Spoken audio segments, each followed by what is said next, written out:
Dallas Police Department is in mourning. One officer is dead, 2 others wounded after being attacked last night. 2 of those officers were rookies. Yeah, the shooting happened in the 900 block of East Ledbetter in the parking lot of the 4 Oak Cliff Community Center. The officer who was killed may not have had any idea he was going to take gunfire. He was seated in his squad car. Fox 4's Sean Rabb joins us in the newsroom with more on what we know right now. Sean? Yes, Blake. First, those 2 wounded officers, 1 shot in the face. The others wound not as severe in the lower extremities. The fallen officer is Darron Burks, who grew up here in North Texas and touched many lives before his was snatched away.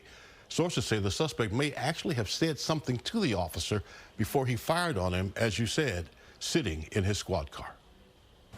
Scores of officers, shook by 3 fellow officers being shot, gather at Methodist Hospital in the pre-dawn hours, where new police officer Darron Burks was brought after being ambushed as he sat in his police vehicle in the 900 block of East Ledbetter a little after 10 Thursday night. The shooting, senseless to the entire police community. Why are we dying at the hands of a person and we're not even in conflict with you? You don't even know me. You don't know any of these officers, but you go into combat with an officer? You blindside him? That's terrible.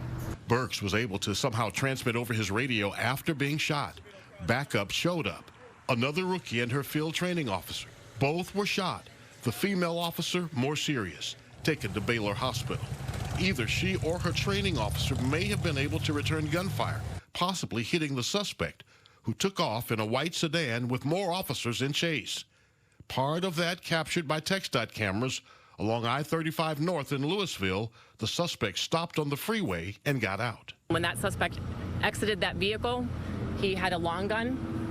Dallas police officers then shot at the suspect, fired at the suspect, and he died at that scene. Officer Darron Burks graduated Lake Highlands High School in Richardson in 1998. Later, continuing his education at Paul Quinn College. Yeah, he was part of the first graduating class when I became president in 2007. Quinn president, Dr. Michael Sorrell. Darron was a loved member of this community. He was a wonderful fraternity member to his brothers at Omega Psi Phi. He was a wonderful alum to Paul Quinn. He invested in his institution, and we will miss him. We will honor his memory, and we are grateful that we knew him for the time we had him.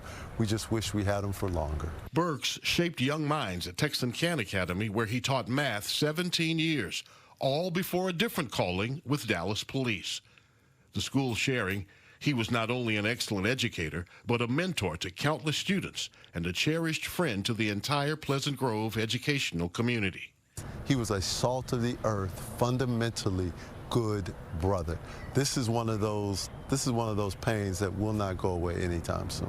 With 2 officers suffering gunshot wounds and a city in mourning for Officer Darron Burks, who entered the Dallas Police Academy last year, Sheldon Smith, Black Police Association, says it's time to remind that police lives matter too. And the person that would risk his life for you, drive 100 miles an hour to get to you to help you, never met you in your entire life, but they'll risk their lives for you, you shoot and kill him? So we'll know more about the incident, how it played out, in about an hour when Chief Eddie Garcia holds that media briefing. We should also then learn something about the man who killed 1 officer and tried to kill 2 others. Sad, sad story. It is indeed. All right, so Sean, Officer Burks, he was riding in his car alone. And Sean, obviously we'll expect to learn more soon, but kind of explain what we know about the dynamic, why he would have been alone, other officers may have arrived on scene together.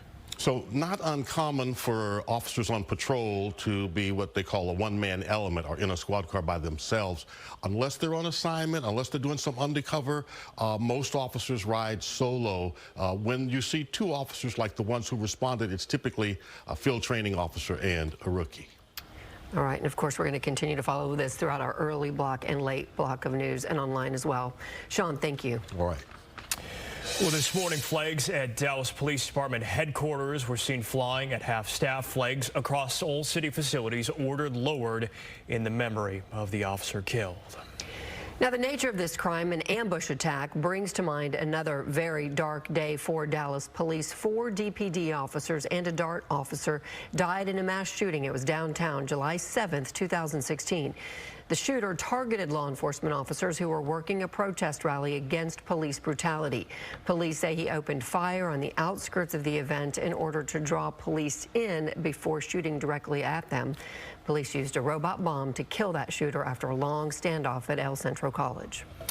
And again, Dallas police scheduled a 5 p.m. news conference on last night's attack. We will bring that to you live when it happens. You can also find updates this evening and throughout the weekend on fox4news.com.